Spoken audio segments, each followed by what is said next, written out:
All right, welcome back to the Puzzle Solving Live series. I'm your host, Quinn, and today we're going to be looking at this puzzle that's rated somewhere around the 2100 level on chess.com. So, in this position, we're playing as the player with the black pieces, and you can see that we're up quite a number of pawns. We have 3 extra pawns compared to our opponent. So, it looks like it's a puzzle that's about converting this position. It's most likely not going to be a checkmate puzzle because his king has quite a bit of real estate over here to maneuver around. So just with the rook, I don't see how we can finish him off. Actually, I'm noticing that our opponent has a knight to our 3 pawns. So we're up 3 pawns for the knight. Material is actually even, but we have 3 passed pawns, the d3 pawn, the b6 pawn, and the a7 pawn. So we're looking to potentially convert one of these into a queen. And also his rook's mobility is somewhat limited. He's only got 2 plus 4 equals 6 squares that he can move to, in addition to capturing the pawn on b6. So there may be some tactics around that fact of the board. So let's look at the most forcing moves in the position. So we have a check here with d2 check, after which he'll probably respond with keeping his king attached to that pawn and attacking it. So it is a move that causes him to be forced into an action, but it's not a move that can lead to the pawn immediately promoting because of this knight on d1 that's blockading our promotion. We can potentially use our rook to slide down into the second rank here and attack some of these pawns along that second rank, but things are fairly well defended on his side, and it doesn't look like we have an immediate opportunity to win a pawn necessarily. And then there's the b and the a pawns, which can scurry down the board, but that seems like something that's a little bit of a slower plan. With b5 immediately losing the pawn to rook takes b5, we have to actually set this move up, and a6 also hangs that pawn immediately. So I'm probably not going to be looking at pushing those pawns right off the bat as like the first plan. Another potential idea that we can explore is somehow driving his king away from the defense of this knight. If we push the pawn and he moves the king away, obviously we just get this knight for free, but he's not going to do that. He's going to move his king to e2, and the question is there another forcing move that we can play to kick the king from that square and potentially win the knight? The check square here by a rook is blocked by this e4 pawn, so we're not able to do that. And then if we do push this pawn, it's just going to get captured by the knight, so that's not going to yield much reward for us. We can gain a tempo here, so now we're no longer looking at checks, we're looking at threats, because there's no captures available to us in this initial position. So king to c2 is a move that would threaten the opponent's rook, and he can't go to any of these squares because they're covered by our pieces, and the only square that he can move to is b5. So that's actually an interesting idea. If there was only a way for us to cut off this b5 square, then we can potentially even win material. If we look a little bit deeper at this line, king c2, rook b5, and then maybe a move like rook to a1, establishing a pin on the knight on d1, and then now we have 2 attackers, the king and the rook, and potentially we can win material in that scenario. So that line all of a sudden looks very, very promising, and we should look to see if our opponent has any counterplay. So king c2, the rook actually can move to c3 and deliver a check on that square. And that's a little bit awkward for us because we can't go to d2, we can't go to b2, we can only go to b1. And that seems to nullify our plan of pinning the knight, because now the first rank is blocked off by our king, so we can't access that pin anymore with our rook. Just trying to see if there's a way for us to refute this move, but it looks like this would be the natural response and not rook b5. Is there a way for us to preemptively cover that square? I'm not really seeing it. And any other move just looks a bit slow. The move that led to the puzzle here was rook b5 to b3. And this move puts his rook in a position where it can be attacked by the king. So that could be the reason why this move was a mistake, or it could be because it's losing a tempo in some way, and we have the ability to now execute a plan much faster. It doesn't look like that latter scenario is the case, because we don't have a way to really push this pawn or get these pawns rolling very quickly. So it seems like the rook falling into that b3 square is really the key to this puzzle, where we have to exploit the fact that the rook is in fact on that square.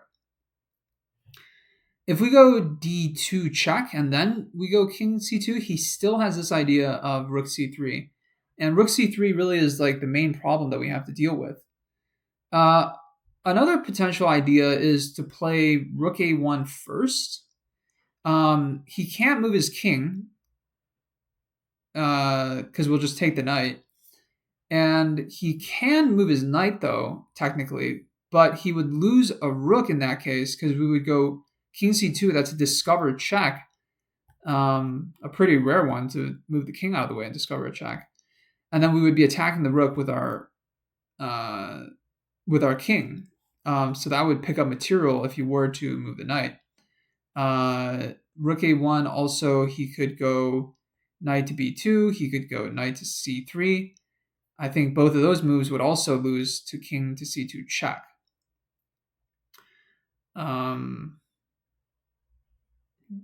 Just looking again to make sure that that is the case. I think that is the case. So rook a1 also is a potential move, but we still run into the problem of king to c2 running into rook c3 check. And there's no weird kind of like zugzwangs because he's got these pawns that can be pushed down the board. So that's not really something that we have to take into account. Very, very interesting. So my two top candidate moves are king c2 right away and rook a1, and I just haven't solved this issue of rook c3. Because we can't even move to a square where that rook remains attacked by our king, and potentially giving us the opportunity to like sack the rook for the knight, and then taking the rook on c3 after that from like the b2 square or something, because the knight is covering that square, and the king is covering this d2 square, so we can't move there with our king after rook c3 check. That would really be preferred if we could, maintain the contact between our king and the rook, but we don't have that opportunity. Another option potentially is rook to a2. So this move would come with the threat of rook to e2 check, after which king e1, king f1 is the only move, and then king takes d1 wins the knight. In that case, what can he do to parry this threat? So he can go, let's say he just moves a knight to get out of trouble. Let's say he goes knight to c3. Then we have d2 check. And if he moves his king away to a square like f1, then we just promote the queen. He takes with the knight. We win the knight for a pawn, and we're completely winning after that because we're up 2 pawns, and they're both passed. If he goes knight to e3, or let's keep looking at the c3 line. So d2 check, rook a2, knight c3, d2 check. If he goes king to e2, now promoting with the pawn is a double check. And he has to move the king in that position, and he can't take the queen with the king because it's protected by our king. So in that event, we have just queen on him, and we're up a whole queen now, and there's nothing he can do about it. So that's looking quite strong as well. And in that variation, he doesn't even have the opportunity to take back the queen with his knight because we're also checking him with the rook along the second rank. It's a discovered double check, which is a really strong move. So rook a2, yeah, suddenly looks like a very good move. He can potentially play rook c3 check again. So again, this move is haunting us. But do we have a move like rook c2 in that case? And if trade, pawn takes, the knight has to move to, let's say, e3. And then we have 3 connected passed pawns. And maybe we can just start pushing the pawns in that case.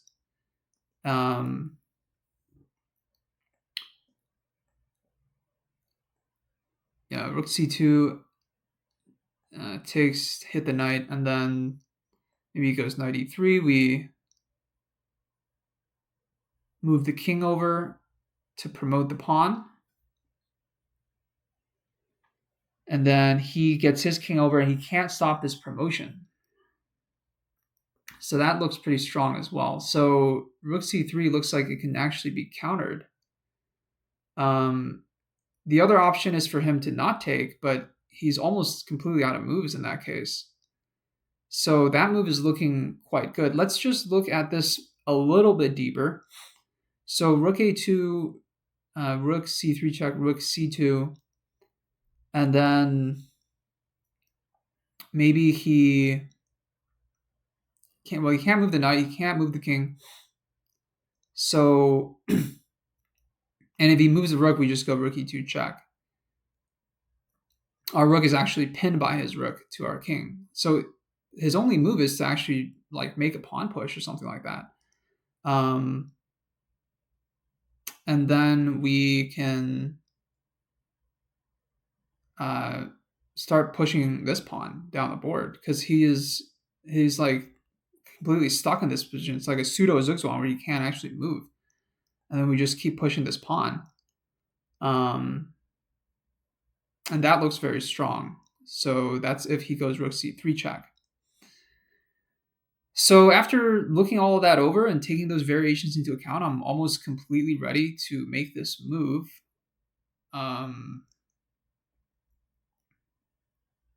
Just going over things in my head again, we're threatening rook e2 check. If he moves the knight, we have d2 check, which is absolutely deadly. And then if he goes rook c3, we have rook c2, which forces him to be in this bound state where there's not much he can do. We can just start rolling the b pawns. So let's go ahead and make the move. Okay, so he does play the check. So that is expected.